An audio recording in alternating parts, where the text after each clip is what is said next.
Así es que hoy voy a leerles un discurso que también salió del corazón. Pero antes de leer ese discurso, quiero remontarlos a 2 milenios atrás. Había un juicio y un hombre llamado Pilato salió al balcón y dijo: ¿a quién escogéis?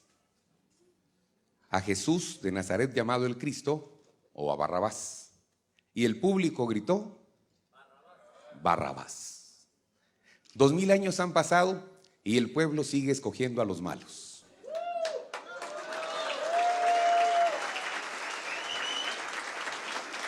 Nosotros tenemos una responsabilidad grandísima como el Frente de Convergencia Nacional. ¿Cuál es esa responsabilidad? Convencer a todos, hombres y mujeres, de que Guatemala tiene la capacidad. Lo que necesita es una oportunidad. Y Jimmy Morales no es perfecto.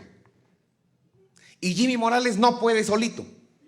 Y Jimmy Morales ni siquiera pretende ofrecer que Jimmy va a cambiar las cosas. No, lo que sí puedo prometer es cambiar la mentalidad de todo aquel que se ponga a hablar conmigo y decirle que sí puede cambiar Guatemala si nuestros actos realmente son dignos de una gran nación.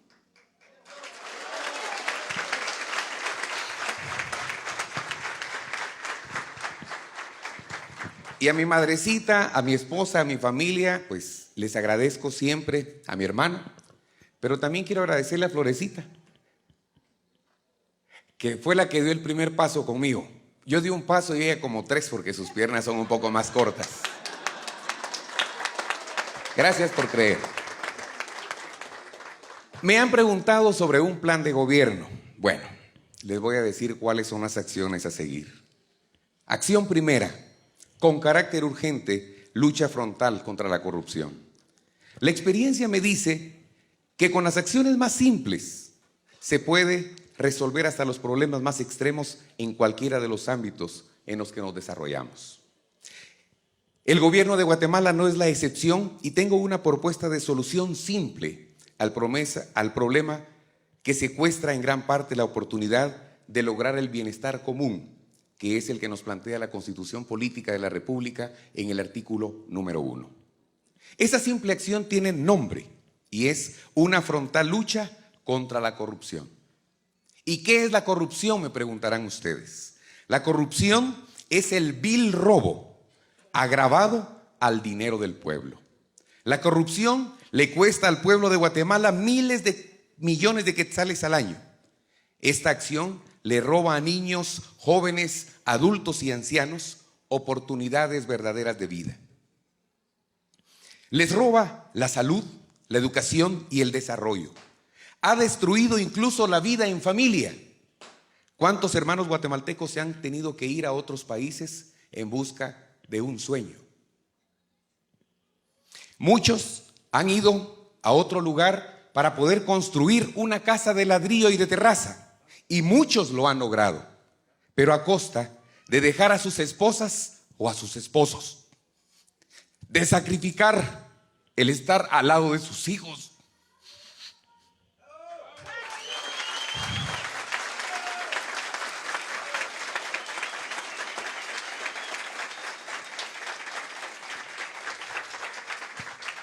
De sacrificar el ver crecer a sus hijos.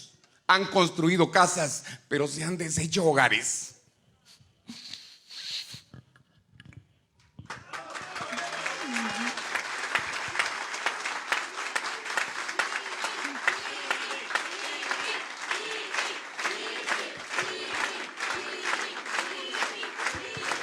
¿Qué razón tenía José Martí?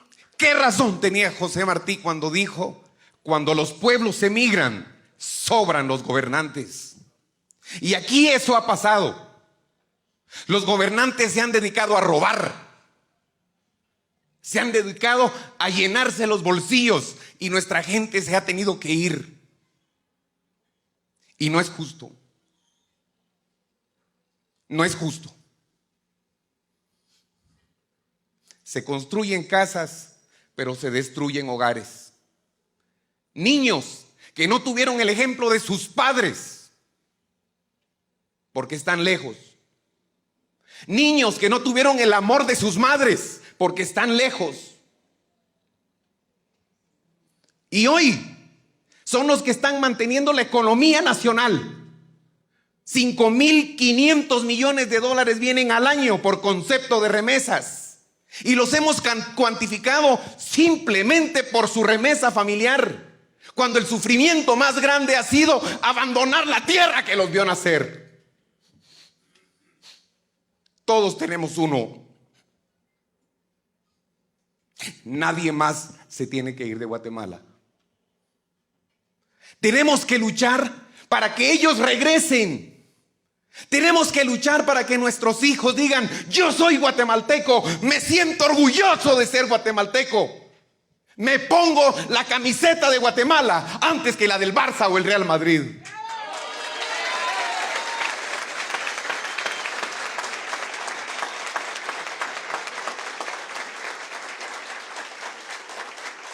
Cuenta uno de los evangelistas que en una ocasión unos opositores de Jesús que querían hacerlo quedar mal ante el pueblo le preguntaron: ¿es bueno pagar impuestos? En ese tiempo los judíos estaban bajo la bota del Imperio Romano y ellos se sentían muy mal porque tenían la noción de que el pueblo judío era el pueblo escogido por Dios y había sido esclavo muchas veces y otra vez estaba bajo el dominio de un imperio. Si él respondía que sí era bueno pagar impuestos, entonces el pueblo judío iba a decir: otro traidor, no nos va a salvar, sino que está con aquel opresor. Y si decía que no, era traidor al imperio e iba a la cárcel. El maestro pidió una moneda y preguntó: ¿de quién es esa cara? Del César, le respondieron. Y entonces él dijo: pues al César lo que es del César y a Dios lo que es de Dios. Y hoy yo digo: al pueblo lo que es del pueblo, y los impuestos son del pueblo, que deben regresar al pueblo.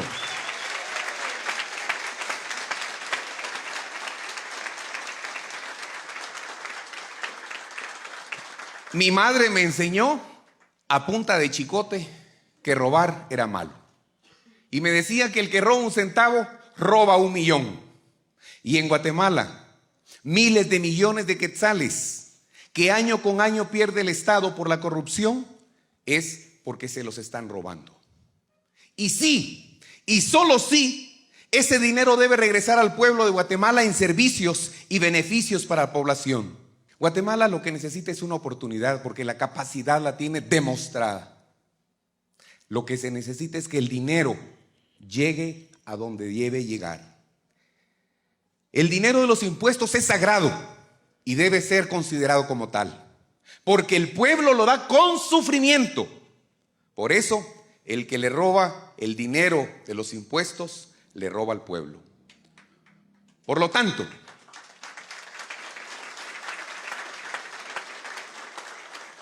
si el dinero del pueblo es sagrado, tenemos que defenderlo con alma, corazón y cuerpo.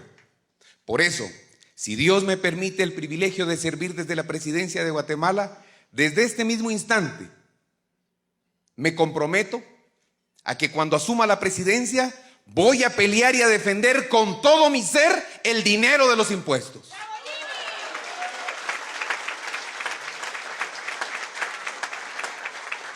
Y hago una aclaración: debe ser pagado. Es responsabilidad del pueblo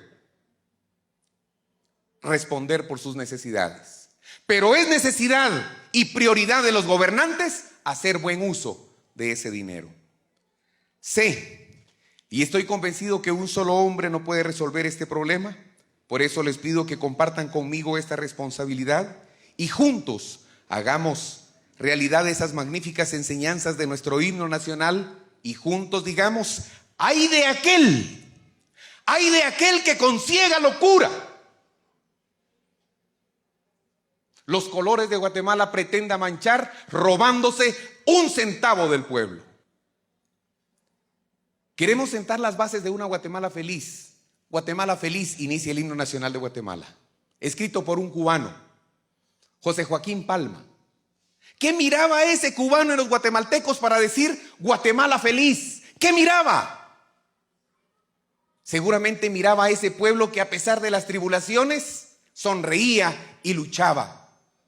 Pero yo como guatemalteco miro los hospitales desabastecidos, hospitales sin medicina, médicos en huelga porque no se les ha pagado el sueldo,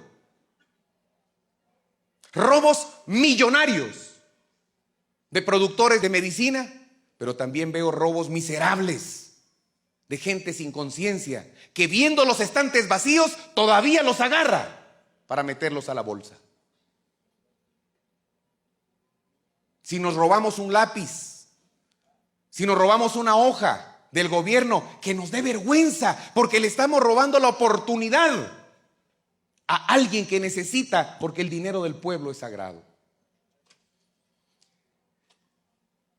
Qué cara esa frase de Guatemala feliz.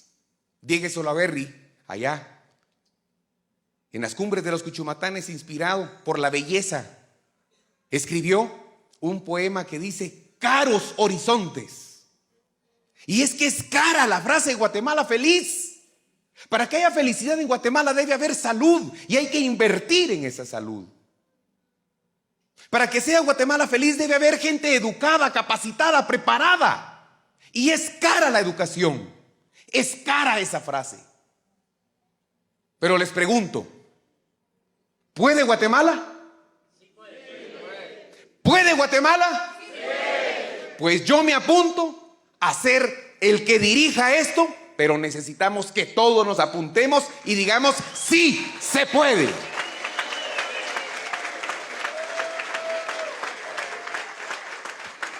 Esto va a asemejar muchas cosas. Alguien pensará que es paz y amor. Perfecto. Alguien va a decir, dos son mejor que uno. Un principio bíblico que dice dos son mejor que uno, porque si uno se cae hay alguien que lo levante. Si alguien viene contra uno de los dos, hay dos para defenderse.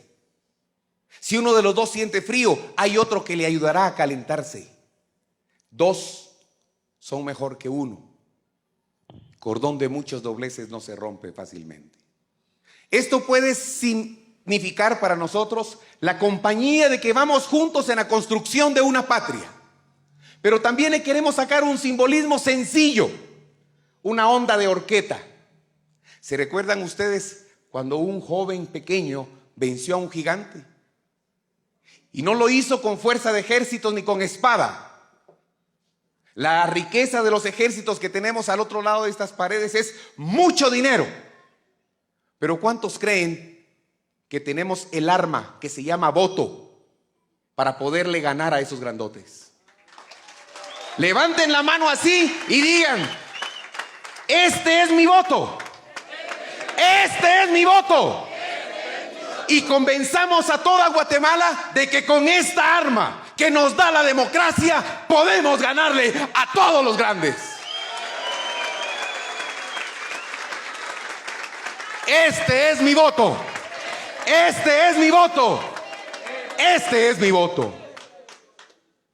El Tribunal Supremo Electoral nos ha dado las armas democráticas. Y las armas democráticas son una persona, un voto. No importa si tiene castillos, no importa si no tiene casa, no importa si tiene doctorados, no importa si no fue a la escuela. Una persona, un voto. Esta es el arma con la que podemos cambiar el destino de Guatemala. Llévenlo en su mente, llévenlo en su corazón y que todos saluden sabiendo que vamos acompañados a hacer de nuestro voto el arma para cambiar la historia de Guatemala.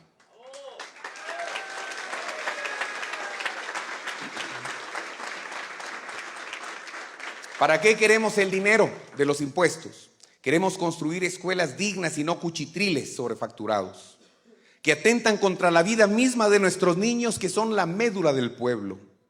Queremos que nuestros niños se conviertan en insignes literatos, científicos, artistas y deportistas, pero para ello hay que pagar un alto precio. Hay que construir edificios dignos. Ya nos contaba de las escuelas tipo federación, fabulosas. Mi hermano no me dejará mentir, fuimos a Huehuetenango a hacer una obra de teatro. Queríamos un lugar que albergara a 2,000 personas. No habían teatros, no habían ni siquiera salones. Hasta que a alguien se le ocurrió, miren, la escuela tipo Federación tiene un teatro fabuloso. Una escuela construida en 1950. Tenía un teatro fabuloso, con una acústica lindísima, con un escenario que daba gusto actuar ahí, aunque lastimosamente no había tenido el mantenimiento necesario. Pero si en 1950 se estaban construyendo esas escuelas, ¿qué nos pasa? Acabo de ir a San Juan Zacatepeques y si ustedes vieron un video, da tristeza, da lástima, llora el corazón. Llora.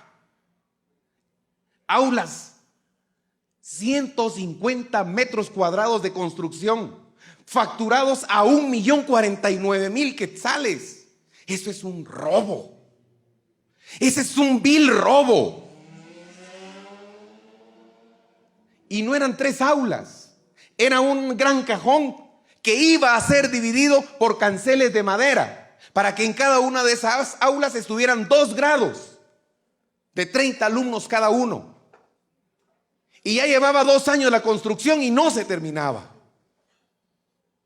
Esa escuelita tiene construida por las manos de los profesores y directora y los padres de familia 3 aulas, sus paredes de lámina y su techo de lámina. Imagínense ustedes una escuelita de lámina donde están metidos 60 niños por aula, 30 y 30, con un mismo maestro que tiene 2 pizarrones todos chucos.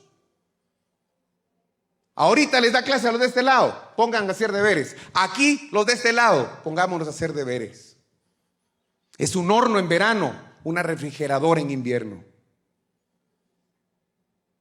Queremos construir edificios dignos para que los niños se enamoren del estudio y quieran ir al estudiar.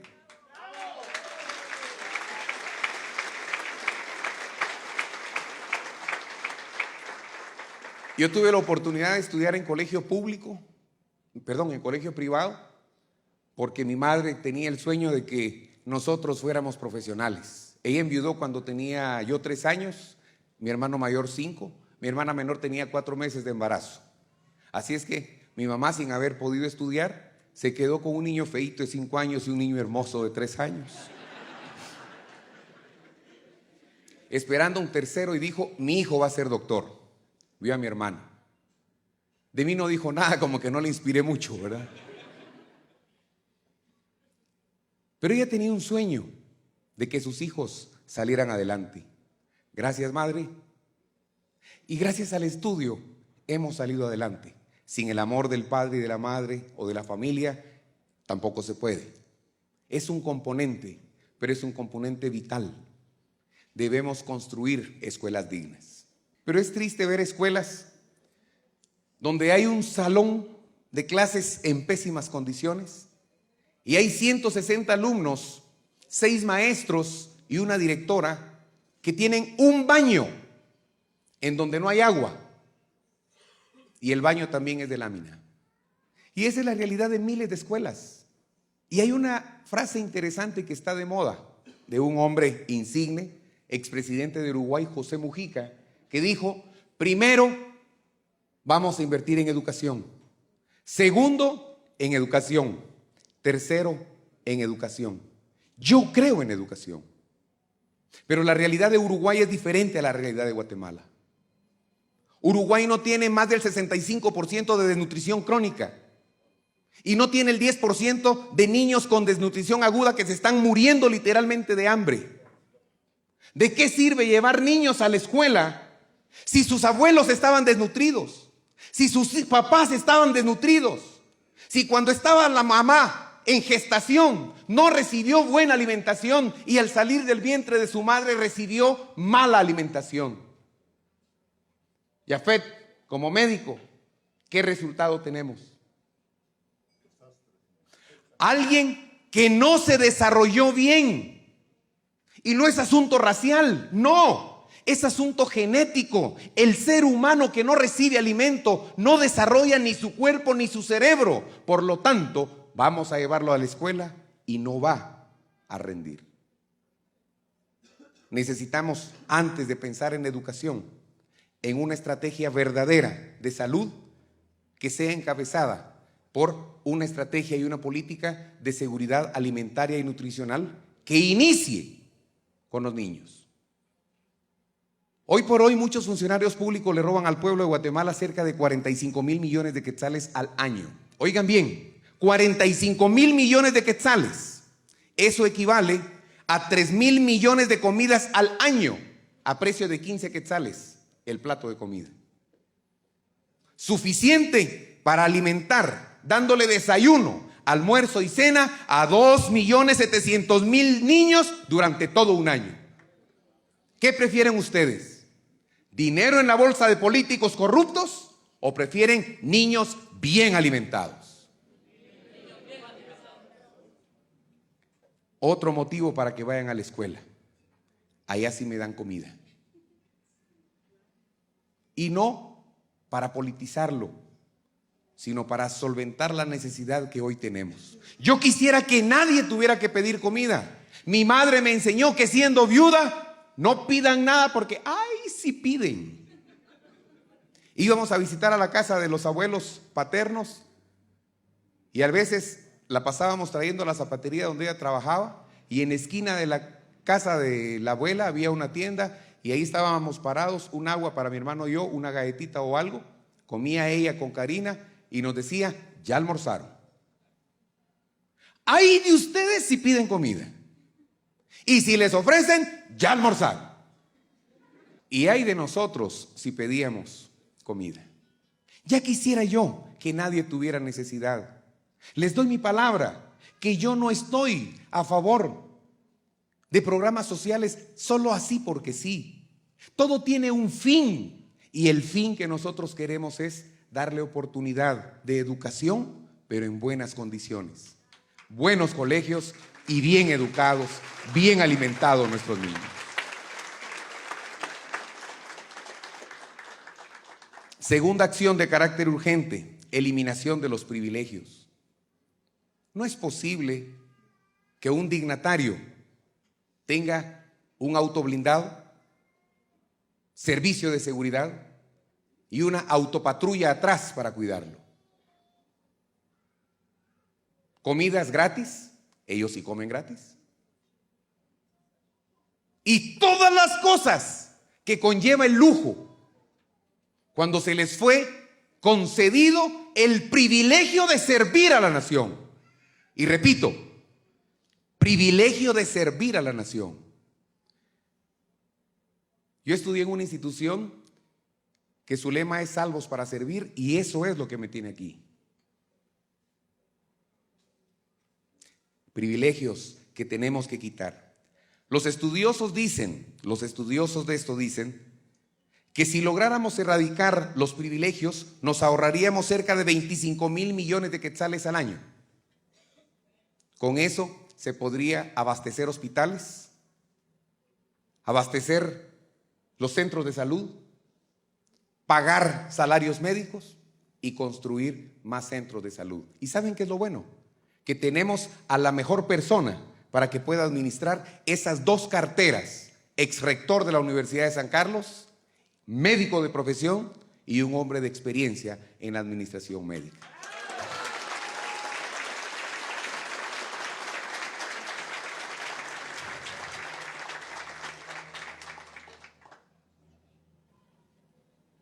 Vamos a exigir el vuelto. Hay un empresario, conferencista japonés que dice que para aprobar un empleado hay que darle un billete grande y mandarlo a hacer un mandado. Si devuelve el vuelto sin que se lo pidan, es honrado y hay que contratarlo. Si se hace loco, es mañoso.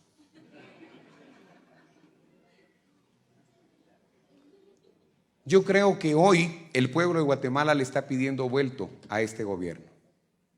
Y me siento alegre de ver las manifestaciones que se han dado. Jafet tuvo el privilegio de marchar como universitario durante su época de estudiante, durante su época de docente, durante su época de decano, durante su época de rector. y tuvo el privilegio de marchar ayer en una marcha digna. Yo no marché nunca, pero siempre lo admiré. Y ahora que quise marchar, mi grupito me dijo: Jimmy, no es bueno que vayas. ¿Por qué? Porque es un movimiento social. No hay que aprovechar ni mezclar lo político.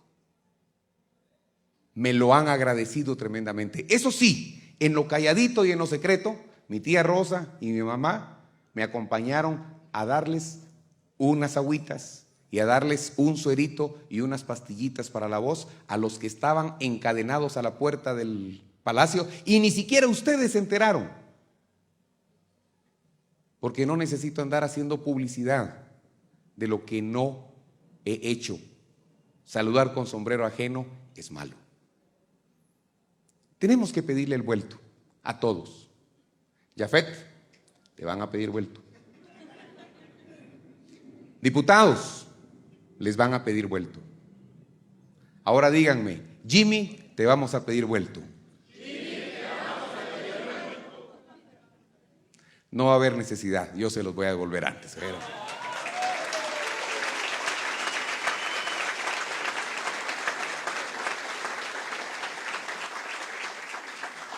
Con la humildad que llegué a pedirle a Jafet que fuera mi compañero de fórmula, y con la humildad que él me recibió, yo quisiera invitarte que pasaras aquí, por favor, Jafet, o Jafet, y presentarnos humildemente ante ustedes, delegados del Frente de Convergencia Nacional, delegados del Tribunal Supremo Electoral, amigos que nos acompañan, amigos de los medios de comunicación. De esta manera sencilla y humilde nos presentamos a ustedes con el deseo único de poder servirles. Si nos dan el privilegio, le pido a Dios y le pido a Jafet que nos esforcemos y que Dios bendiga nuestro camino, nuestra entrada, nuestra salida, y que podamos salir con la mente en alto. Que Dios les bendiga y muchas gracias.